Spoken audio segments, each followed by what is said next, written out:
ingorita Ma TV amu enang ena. Tarehe 17 Machi mwaka huu 2021 majira ya saa 12 jioni tumempoteza kiongozi wetu shupavu, Rais wa Jamhuri ya Muungano wa Tanzania, Mheshimiwa Dr. John Pombe Joseph Magufuli, ambaye amefariki kwa maradhi ya moyo katika hospitali ya Mzena jijini Dar es Salaam alipokuwa akipatiwa matibabu.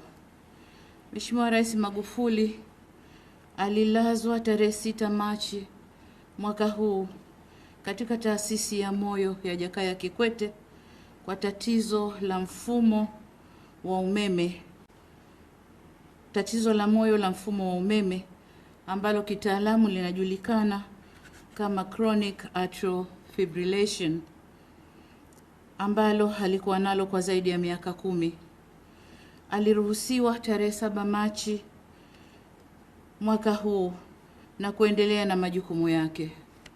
Tarehe 14 Machi mwaka huu alijisikia vibaya na akakimbizwa hospitali ya Mzena, ambapo aliendelea na matibabu chini ya uangalizi wa madaktari na wauguzi wa taasisi ya moyo ya Jakaya Kikwete hadi umauti ulipomkuta.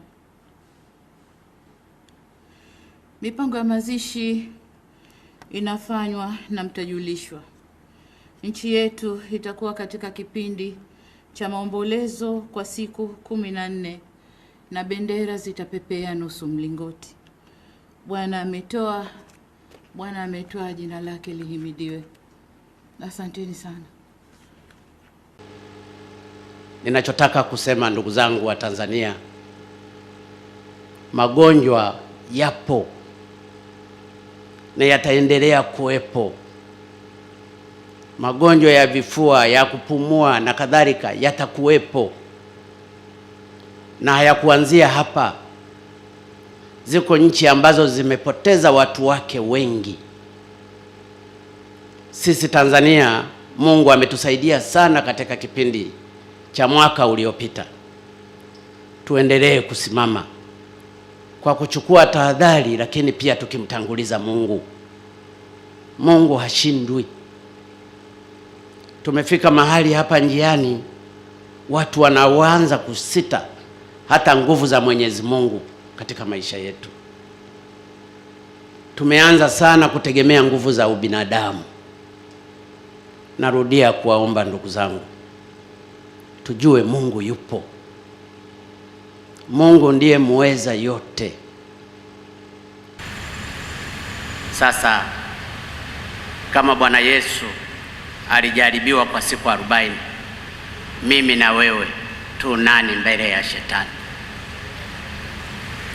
Kwa hiyo nizidi kuwapa moyo ndugu zangu wa Kristo na wa madhehebu mengine pamoja na Watanzania kwa ujumla kwamba kimbilio letu ni Mungu. Nimeshukuru sana waimbaji hapo walipokuwa wakiimba, hawakuhangaika hata kuvaa barakoa kwa sababu wanajua Mungu wao ni mkubwa kuliko barakoa.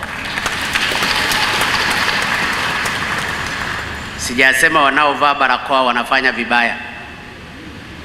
Hata wewe baba paroko umekuja bila barakoa, ilipofika wakati mwafaka wa kuvaa barakoa ukaivaa, na baadaye sasa hivi umeivua. Hii inaleta imani kubwa sana. Ndugu zangu, nchi nyingi zimeanza kuvaa barakoa. Nenye ni mashahidi katika vyombo vya habari. Nchi hizo ndizo zinaongoza kwa watu wengi kufa. Wengi, maelfu. Sijasema msivae barakoa wala msinikoti vibaya, lakini kuna barakoa zingine sio nzuri.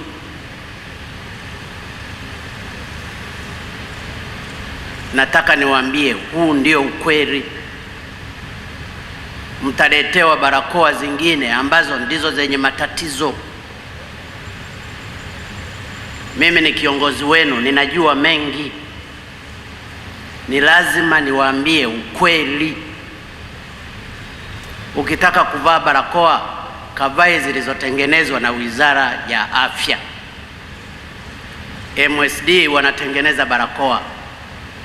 Ukishindwa za namna hiyo, shona yako mwenyewe. Kachukue kitambaa, hata kama nilikanga likunje hata mara 5. Nawaambia ndugu zangu, mimi ni mwenzenu, ninaifahamu hii ni vita,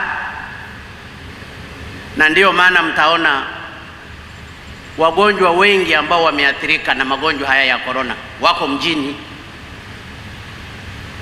Vijijini kule Itabagumba kwa Mheshimiwa Jaji Mihayo hawapo wanaovaa barakoa, na ndiyo maana hawaathiriki. Nilikuwa namwangalia Jaji Mihayo hapa, amefunika pua yake na mke wake, mpaka nilishindwa kuwaelewa mwanzoni. Lakini maandiko yanasema kila atakayetaka kujiokoa nafsi yake ataipoteza. Ninawaomba sana ndugu zangu wa Kristo, ndugu zangu wa Tanzania, tujue Mungu yupo. Mungu anaweza kila kitu. Tusiogope, siku moja tutakufa. Hata mimi nitakufa. Kutokana na alichokipanga Mungu, naweza nikafa kwa corona, naweza nikafa kwa nini. Na ndiyo maana mnaniona hata mimi sijavaa barakoa. Sio kwamba siogopi kufa. Nimeona niliseme hili. Nimemshukuru sister hapa hajavaa, lakini wenzake wawili wamevaa. Nikasema sasa kama hawa viongozi ndio wanatueleza kila siku tumwamini Mungu, vipi leo? Mungu anaweza. Mama yule profesa, hebu simama mama wakuone. Huyu ni profesa, ni msomi, aliwahi kupata kansa. Titi lake moja likatolewa, lakini Mungu amemsimamia mpaka leo anaishi na anaimba na kumwimbia Kristo. Hajikwezi. Ninayasema haya sio kwamba mimi ni mtiifu sana au mwaminifu sana au kwamba mimi sio mzambi. Tutaokolewa kwa neema, tutaangamia. Msifikiri tunapendwa mno. Vita ya uchumi ni mbaya, na ndio maana nawapongeza watu waliovaa barakoa za kujitengenezea wao. Ninamwona mama pale amevaa ya kitenge, hongera sana mama. Hizi tunazozinunua madukani tunajiua wenyewe. Ni lazima niliseme, watatukana, lakini nina wajibu wa kusema ukweli. Hebu tutaje ni nchi gani ambayo haijafa watu na corona? Maelfu wanakufa. Kuna nchi iliwahi kupoteza watu 3,000 kwa siku moja, na wanavaa barakoa, saa nyingine wanavaa 2. Sisi tuchukue tahadhari za kiafya kama ambavyo zinatangazwa. Tumtangulize Mungu, lakini pia tutafute mbadala, ikiwa ni pamoja na kujifukizia. Wapo, mimi hata wasaidizi wangu wengine wameshaugua. Mimi watoto wangu wameshaugua. Wapo wadogo zangu wameshaugua na wakapona. Ni kumtanguliza Mungu na kuchukua tahadhari, lakini pia kujifukizia, msikuzalau. Lakini kikubwa ni kumtanguliza Mungu. Mungu akiamua, hata bila corona utakwenda, hata kwa malaria utakwenda, hata kwa kansa utakwenda, hata kwa ajali ya gari utakwenda, hata ukiwa umetembea tu utakwenda. Kwa hiyo sisi wakati huu ndio wakati wa kumwomba kweli kweli Mungu. Inawezekana tumekosea mahali. Wapo watu waliotoka nje ya nchi wakaenda kuchanjwa kule, wakapewa haya magonjwa, na wengine watakaoeneza corona katika nchi hii ni wale wanaovaa barakoa ambazo hawajui zimetoka wapi. Lakini lazima pia tujiulize, ndugu zangu wa Tanzania, barakoa inatakiwa ivaliwe kwa masaa 4. Siku ina masaa 48. Maana yake kwenye masaa 48 tunatakiwa tubadilishe barakoa 12.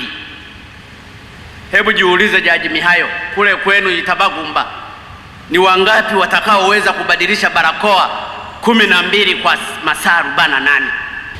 Na tuko watu milioni 60. Ni miujiza ya Mungu tu ndiyo itafanya kazi. Nataka niwape moyo ndugu zangu wa Tanzania. Njia tunayoitumia ya kumtanguliza Mungu ndiyo itakayotuokoa. Tusimame na Yesu wetu. Tusimame na Mungu wetu. Kila mmoja katika imani yake tutafika. Tuchukue tahadhari kama zinazotolewa na madaktari, lakini tusimsahau Mungu kamwe. Tusimsahau Mungu, tutashinda. Sasa ulinichokoza baba paroko, inawezekana nimekukwaza, lakini nimeona niliseme hili. Nisipolisema dhamira yangu itaumia, kwa sababu nina wajibu wa kusema ukweli. Ninaomba kanisa na viongozi mbalimbali wa dini, Waislamu, Wakristo, Wasabato, Walokole, huu ndio wakati wa kushikamana kikamilifu katika kumtanguliza Mungu, tukiwa tunachukua tahadhari. Watu wangefurahi hata Watanzania wote wakifa. Mnaweza mkauletewa hata barakoa zenye korona, unaivaa kumbe unapata korona ili ukaambukize Watanzania wengine. Ni lazima tutumie busara kwa barakoa tunazozivaa. Kama alivyozungumza jana waziri mkuu, hatujazuia kuvaa barakoa, lakini tuwe waangalifu. Na ndio maana mnamuona hata waziri mkuu hakuwa amevaa barakoa jana. Mmemwona makamu wa rais hajavaa barakoa. Sio kwamba hawaogopi kufa, wote tunaogopa kufa, lakini angalau tunaamini kwamba Mungu yupo, na tuwe waangalifu katika janga hili, otherwise tutaangamia wote. Ndugu zangu wa Kristo, ninawatakia siku njema, Jumapili njema.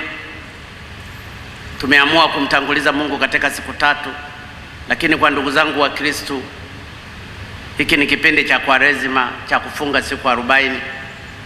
Watakaoweza, mimi ni vigumu, siwezi kwa siku 40, na wala tangu nizaliwe sijawahi kufunga siku 40. Inawezekana ndio maana na upadili ukanishinda, lakini watakaoweza basi muendelee. Ninajua hivi karibuni pia patakuwepo na mfungo wa mwezi mtukufu wa Ramadhani. Tunawaomba wenzetu Waislamu waendelee kuliombea taifa na kila mmoja katika wakati wake. Ninataka kuwahakikishia tutashinda, kwa sababu katika Kristo, katika Mungu hakuna linaloshindikana. Mungu awabariki sana. Tumsifu Yesu Kristo. Ingoleza Ma TV amu enang ena.